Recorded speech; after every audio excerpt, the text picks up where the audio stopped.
Adrian Scott. Adrian Scott.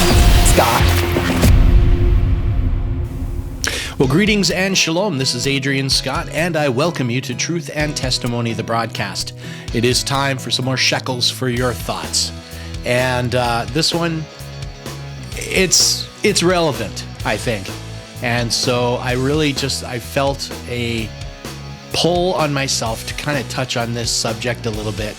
And that is just health in general, but diet and lifestyle and all these other things.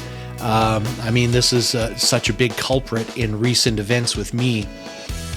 It is also a major culprit in what's going on with, I've mentioned a close friend, really family member that is still in the hospital as of the recording of this video and is going through their own health scare and health issues. That a lot of this is diet and lifestyle related. Not all of it. Come to find out, like I'll talk about myself here a little bit, that I did not even know this, but apparently on my father's side of the family, there is a history of blood clotting issues and family members that were required to be on blood thinners for their whole life and stuff like that, that was a thing.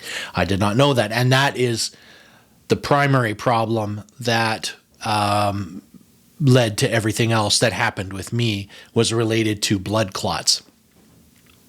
So now I am on blood thinners, but in the meantime, I am also doing a lot of other things, that change of lifestyle, that change of diet, to put myself in a better environment, potentially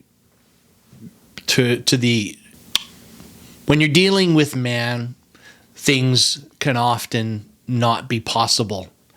But diving into scripture for a second, there's a passage that does say, with God, all things are possible. So I would say, to the possibility of changing my diet and lifestyle, of actually being able to get off of blood thinners. I'm not going to prematurely make any decisions there.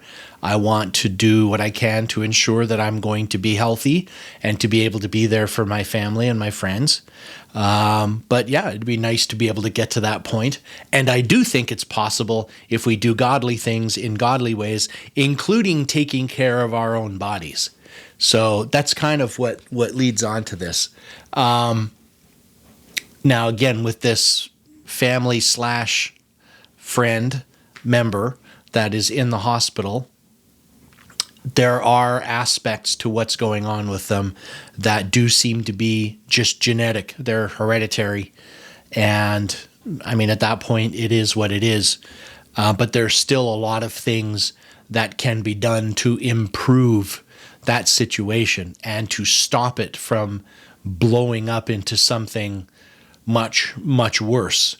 And, like I've always said, I have struggled with weight my entire life. And I have talked to different doctors and stuff, and I go on about how I need to lose weight. And they're like, yeah, but that's not going to fix the problem. I never said it was going to fix the problem. I don't believe that it would fix the problem, but it would certainly make the symptoms, I think, better. For example, like I have all this back pain, right? That losing the weight means less back pain. It may not change why I have back pain in the first place, but the back pain doesn't bother me as much just by being lighter, And so that's kind of what I think about it, stuff like that. I can't tell anyone to, ignore the instructions or the care provided by your family doctors or other healthcare professionals. I can't do that, and I won't do that. I am not a doctor. I am not a naturopath. I am not a herbalist. I'm none of those things. I've just been trying to learn a little bit for myself and apply it to my life in the hopes that it will better things. And I've seen enough evidence from enough other people that are naturopaths and herbalists and stuff like that to say that doing these things does make a difference. So just consider that as if you're very wrapped up or if anyone is very wrapped up in our medical system, particularly I can reference North America, but really this applies internationally,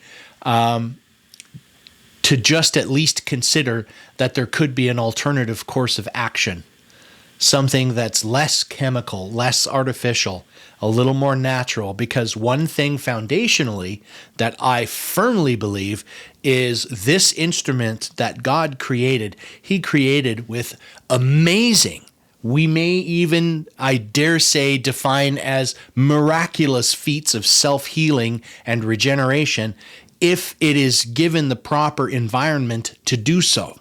The problem is, for most of us, the vast majority of us, we are polluting our bodies with foods we shouldn't be eating, with processed foods and the chemicals and all the stuff that go with that, heavily treated waters and all these other things, not balancing our diet, not making sure that the essential vitamins and nutrients and minerals and stuff are going into our system.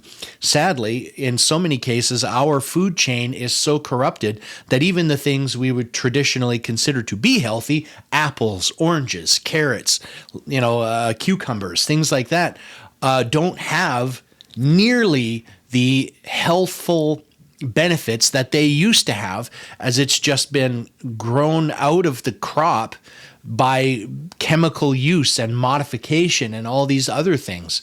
So one thing I believe, and it's certainly something, because I don't know if I've ever mentioned this in another video, but a number of years ago, 2017 or 2018, I had bariatric surgery where I had a portion of my stomach removed for the purpose of weight loss.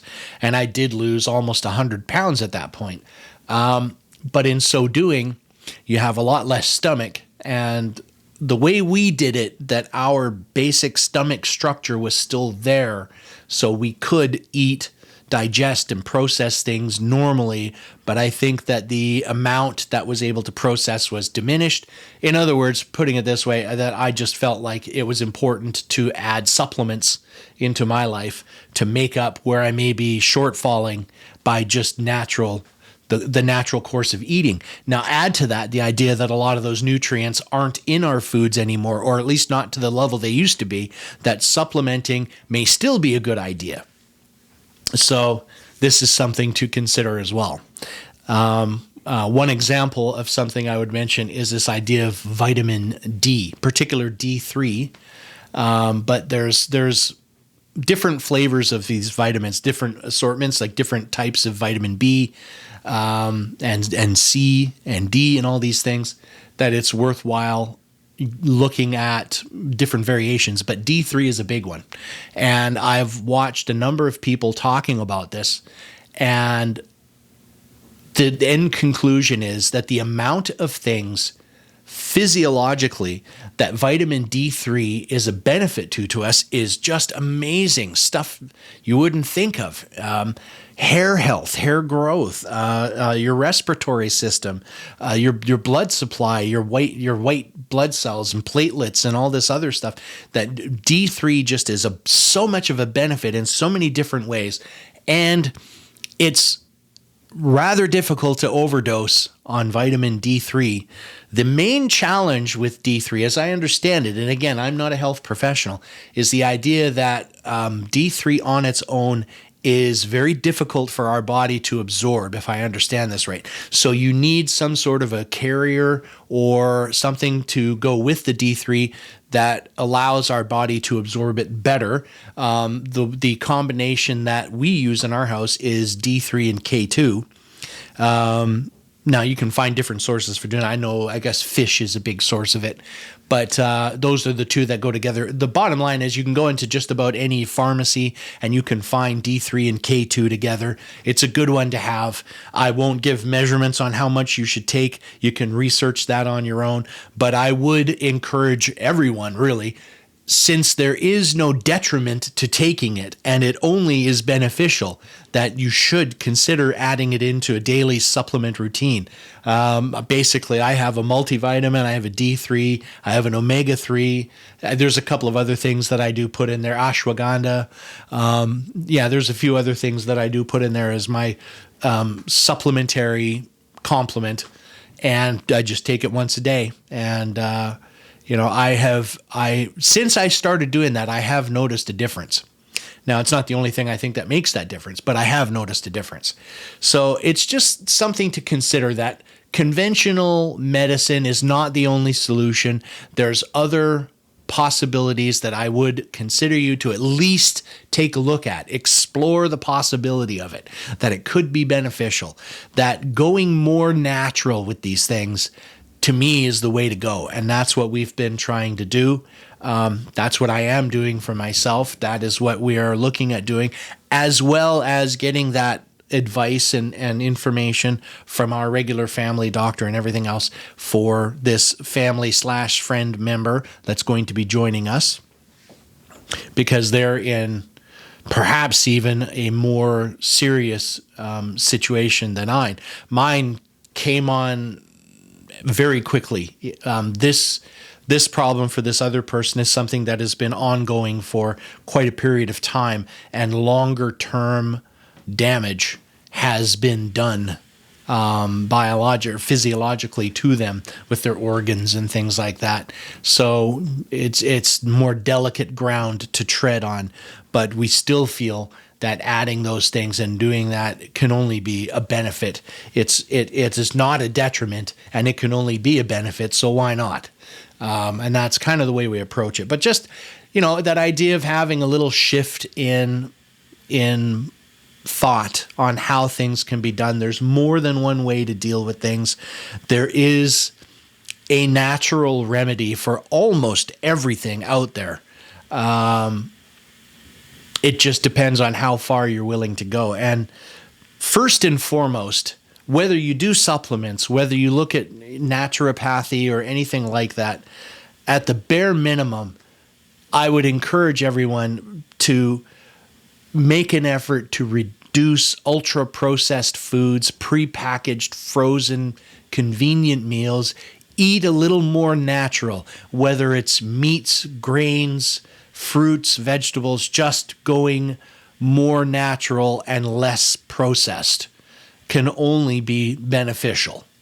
So I know it's kind of a weird topic, because I do think, bringing it back to kind of a biblical idea, that this is the temple for the Holy Spirit that's dwelling in us. Should we not? We are to be good stewards of the creation that God has left us in charge of, that we should be taking care of the environment. We should be taking care of all of those things. But this is part of that creation. So we should be taking care of this too. And not just that, but to be there for your friends and family, because in my case, I just about wasn't. And 20 minutes, I was technically dead. So the fact that I'm here is pretty dramatic, and I want to make the most of that and not blow this opportunity.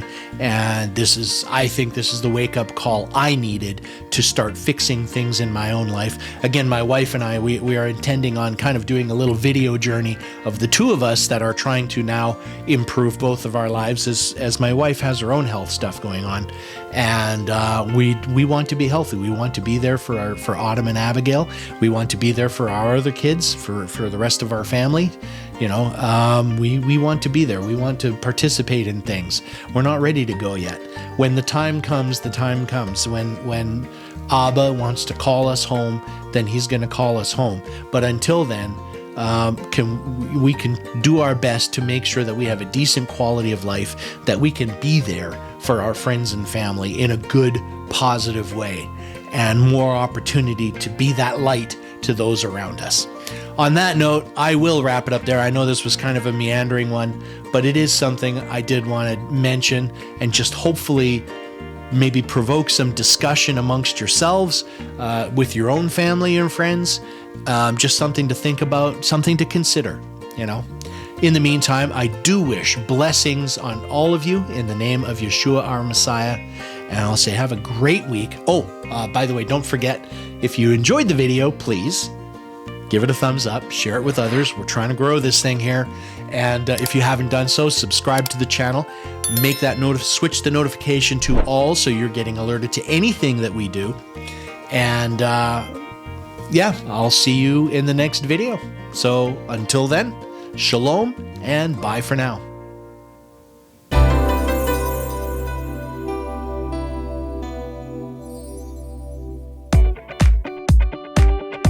You've been watching Truth and Testimony, the broadcast.